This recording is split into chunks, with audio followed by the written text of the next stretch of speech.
Conan O'Brien didn't just leave a late-night couch, he left a storm in his wake. It was supposed to be another light-hearted meeting of two comedy titans, a nostalgic mix of clever banter and sly self-deprecation.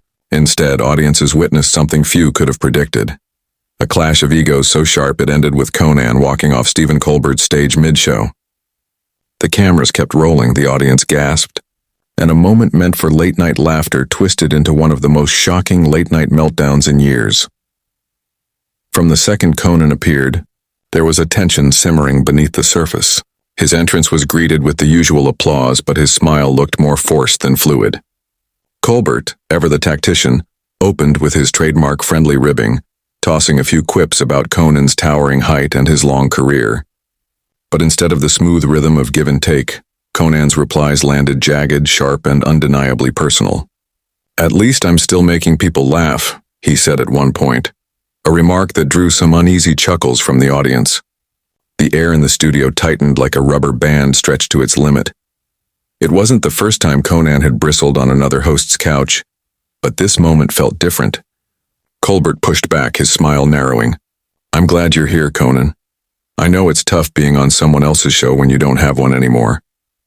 The crowd laughed, not realizing they had just been pulled into the crossfire.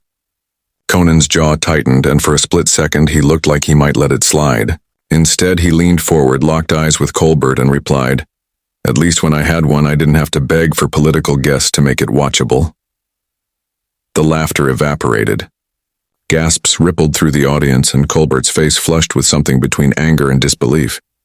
What was meant to be a light-hearted reunion suddenly turned into verbal sparring, each man tossing sharper barbs. Every smile was painted on, every pause electric with hostility. Viewers at home felt it too. That awkward sense of watching two professionals abandon the script and give in to something raw, unscripted, and unplanned. Then came the breaking point. Colbert, trying to reel things back to humor, remarked, "Well, Conan, I suppose we can both agree that if this comedy thing doesn't work out, you can always go back to Harvard and tutor math." It was a half-hearted jab, but Conan didn't see it that way. He froze, looked out into the audience, then turned back to Colbert with a smirk that looked more like a sneer.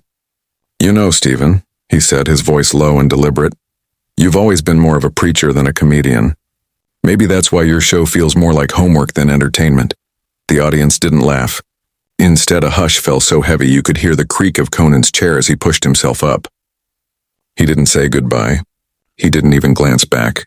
With his long legs carrying him in 3 strides to the wings, Conan O'Brien walked off the stage, leaving Colbert sitting there stunned, his smile crumbling into something colder and more uncertain. The camera cut wide, the producers scrambled, and applause signs blinked desperately while the audience clapped out of sheer discomfort. In those few seconds, late-night television history had been rewritten. Fans online immediately split into factions, flooding social media with hot takes. Some hailed Conan as the last rebel of late night, a man unwilling to bow to the polished sheen of manufactured friendliness. Others accused him of being bitter, unable to handle the fact that his time had passed while Colbert's show remained on the air. Twitter hashtags trended within minutes, or Team Conan, Team Colbert, or Walk Off. Clips went viral before the show even finished airing. But what truly fueled the fire wasn't just the walk-off, it was the history between the two men. Both Harvard graduates, both comedy writers who clawed their way into television dominance, Conan and Colbert had always been compared but never truly pitted against each other. Conan was the quirky outsider, the gangly redhead who redefined late-night absurdity with offbeat sketches and surreal humor. Colbert was the intellectual satirist, the political sharpshooter who carved out a space as both entertainer and commentator. For years they orbited the same universe without colliding, until now. Behind the scenes, whispers leaked quickly. Sources claimed Conan had been hesitant to appear on Colbert's show in the first place, insisting that their comedic styles clashed too much. Others suggested he had been in a foul mood all day, frustrated with how his career was being framed in the press. Some speculated the producers had pushed Colbert to lean into certain jokes, unaware of how thin Conan's patience had worn. Whatever the reason, it boiled over live, raw, and unfiltered. And Colbert didn't take it lightly. After Conan left, the host did his best to smooth things over, quipping, "Well, I guess that's one way to end an interview." The audience laughed nervously, and and Colbert moved on with the show, but his eyes carried the kind of simmering tension that doesn't fade easily. The fallout, however, was just beginning.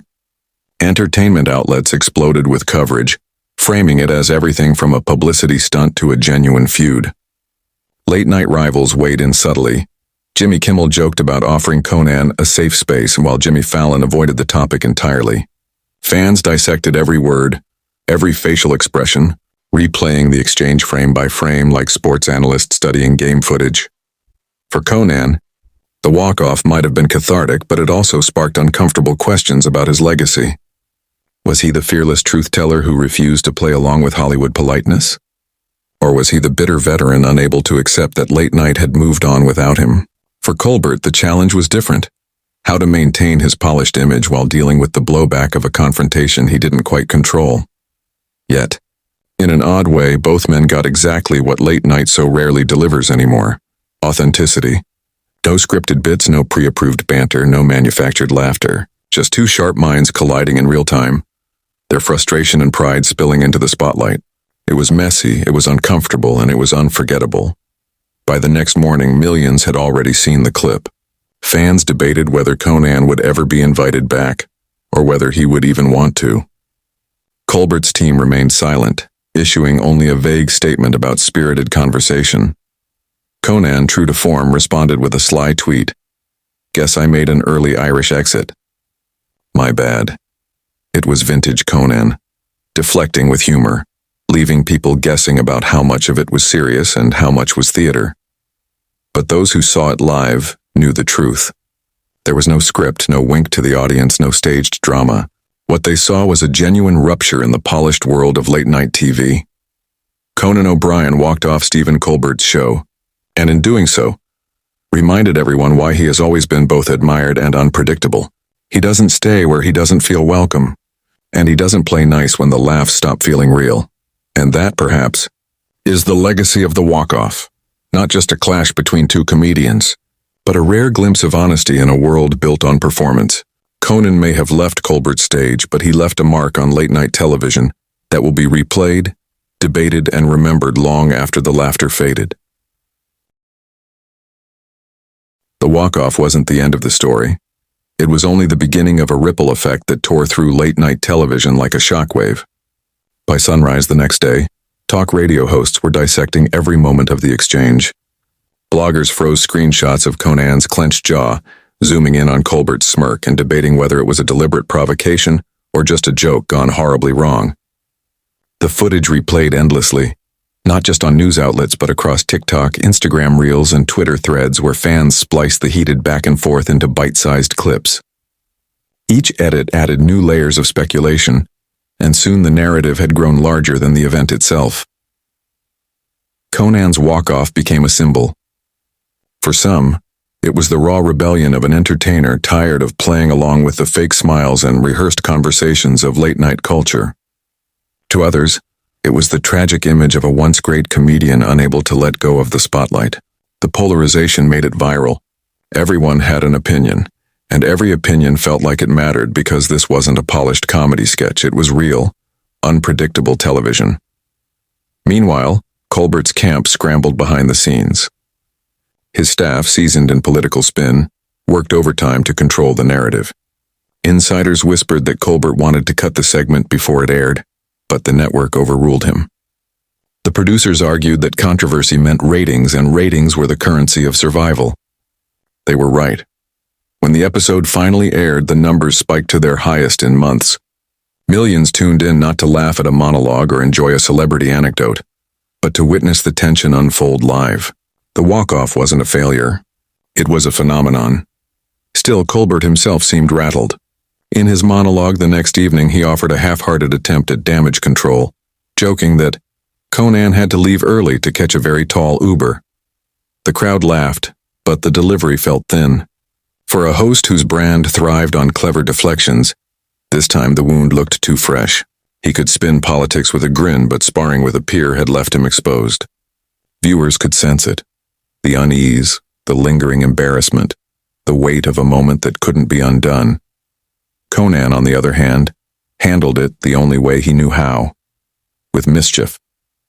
Instead of sitting down for interviews to explain himself, he leaned into the chaos.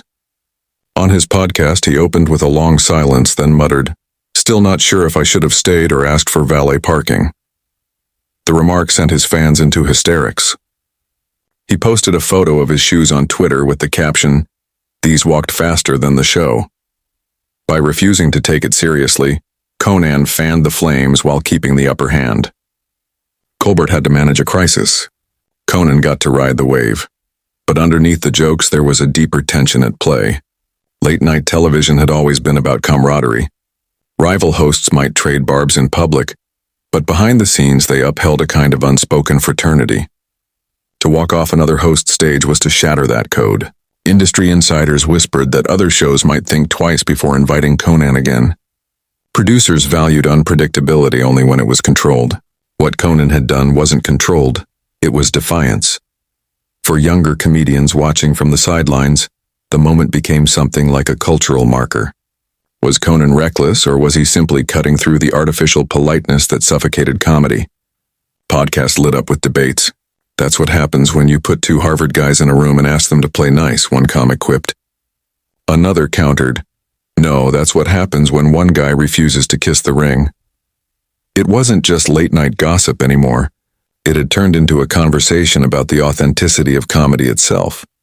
Even casual fans couldn't resist taking sides.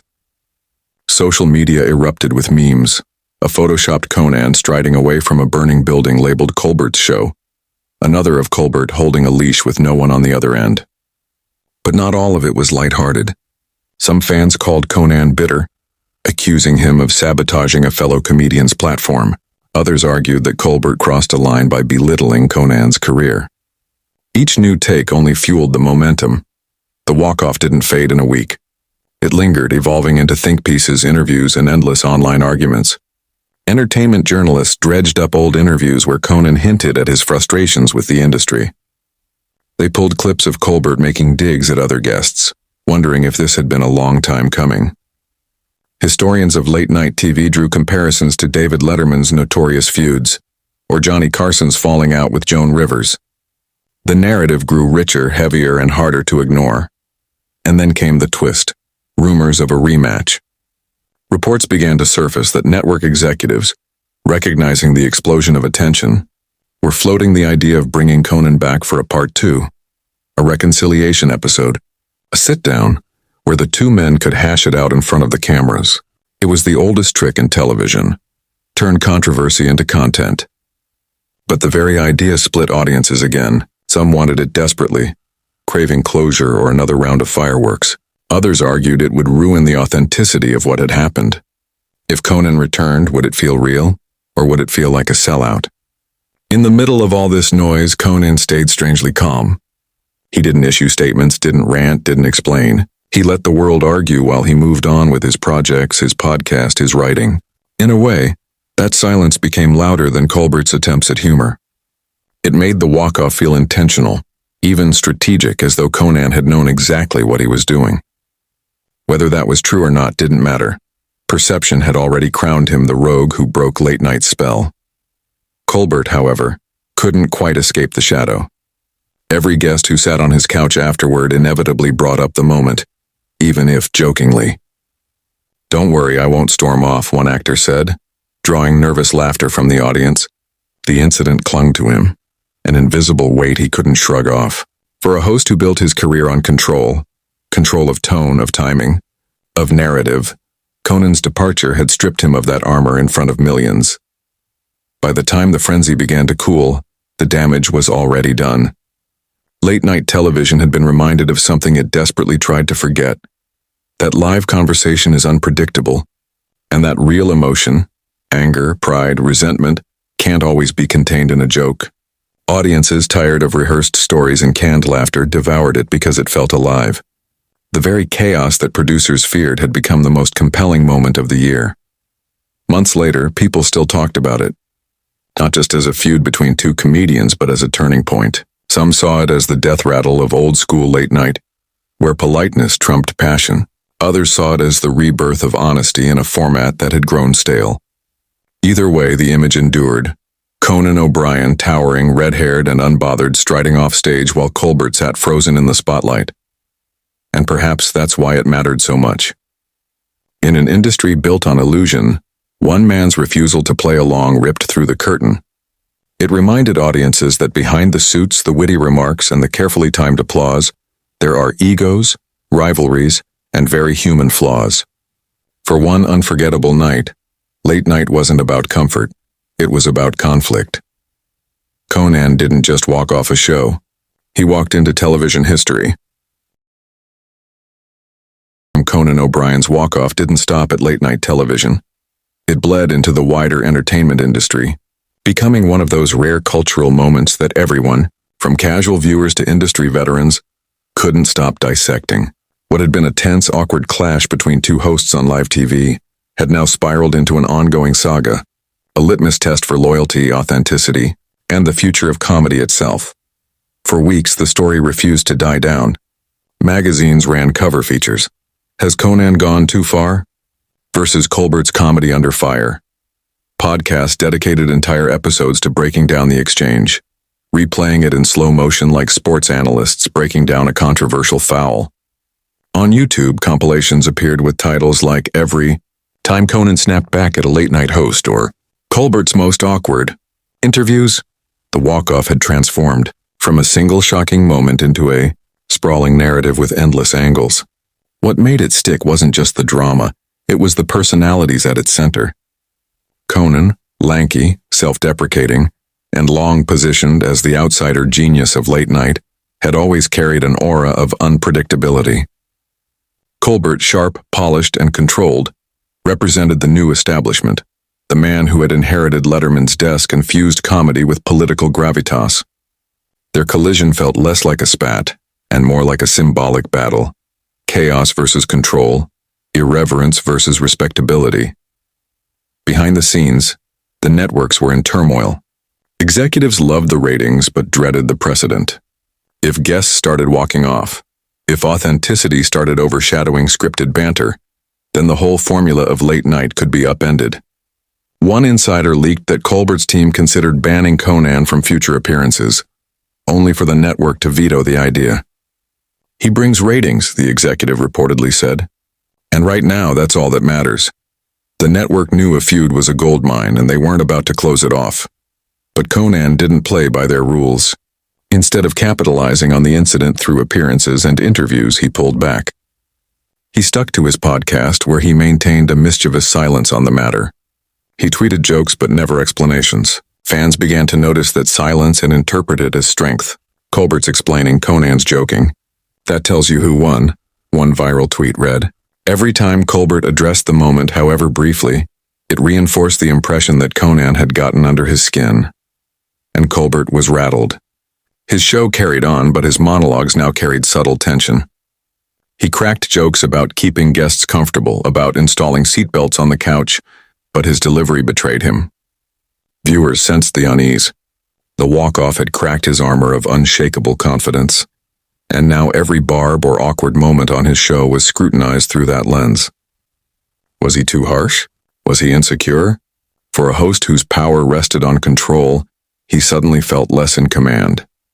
Meanwhile, other comedians smelled blood in the water. Some openly sided with Conan. Bill Burr joked on his podcast, "Finally, somebody told Colbert he's not funny anymore." Others stayed neutral but hinted at sympathies. Even rival hosts weighed in carefully. Kimmel teased the situation without picking sides, while Fallon awkwardly laughed it off, hoping to avoid being dragged into the fire. It was as if Conan had broken a taboo everyone else had silently tolerated, and now the floodgates were open. Audiences, too, felt the shift. They weren't just laughing at late-night television anymore. They were watching it with sharper eyes, waiting for cracks, hoping for another unscripted moment. Ratings across the board saw a slight bump, not just for Colbert but for his competitors. People tuned in, not for canned stories about actors' vacations but to see if lightning would strike again. In a strange way, Conan had reignited interest in a genre many critics had declared dying. But the real turning point came when Conan addressed the incident indirectly in a live show of his comedy tour. Performing before a sold-out crowd, he stopped mid-set, adjusted his microphone and said, You ever walk into someone's house and they treat you like a guest until they remember it's their house? That's when you realize the couch is comfier on the way out. The audience erupted in laughter and phones immediately captured the moment. Within hours, clips were online, hailed as Conan's sly explanation. He didn't name Colbert, but he didn't have to. Everyone knew. The myth of the walk-off grew. Fans began treating it like a folktale, a stand against the sanitized, overproduced nature of modern television. Memes resurfaced months later. Hashtags revived. Young comedians in interviews cited Conan's move as punk rock and the most authentic thing late night's seen in years. His defiance had become a symbol not just of personal pride, but of artistic rebellion. And yet, the human side of the story simmered too. Reports trickled out that Colbert felt personally betrayed. He had admired Conan for years, considered him a peer, even a friend. Their Harvard connection wasn't just trivia. It was a shared bond. For Conan to humiliate him on his own stage was to Colbert more than a stunt. It was a wound. He confided to colleagues that he felt used, turned into a punchline for someone else's resurgence. Whether that was true or just pride talking didn't matter. The damage between them seemed real. Invitations for reconciliatory appearances went unanswered. Attempts at private conversations fizzled. Colbert remained gracious on the surface, but his bitterness seeped through in subtle ways. A delayed laugh, a tighter grip on the desk, a forced smile when guests teased him about it. Conan, meanwhile, stayed untouchable, leaning into the myth without letting it consume him. By the one-year anniversary of the walk-off, retrospectives filled entertainment media. Think pieces analyzed it as the defining late-night moment of the decade. Some called it Conan's final gift to television, a reminder that chaos, when unfiltered, is more captivating than any scripted sketch. Others mourned it as the crack that exposed just how brittle the world of late-night camaraderie had become. What no one could deny was its staying power. Clips of the walk-off had been viewed hundreds of millions of times across platforms. The moment became a fixture in top 10 late-night controversies videos. It was studied in media courses as an example of authenticity in a manufactured environment, and both men, whether they liked it or not, were forever tied together in that moment. Conan O'Brien's legacy didn't need the walk-off, but it crystallized something about him. He wasn't the safe, smiling guest who played along. He was the unpredictable force who reminded everyone that comedy wasn't about comfort. And Stephen Colbert, despite all his success, would always carry the shadow of that night, when the balance of power on his stage shifted and he couldn't wrestle it back. Years later, fans would still recall it not with embarrassment but with awe, not because Conan insulted Colbert or because Colbert looked shaken, but because for a few unforgettable minutes television felt alive again. It was messy. It was real. It was unplanned. And in that moment it became unforgettable. Conan walked out, but he left behind something bigger than himself. Proof that truth, even in the form of an angry exit, can electrify more than 1,000 scripted punchlines.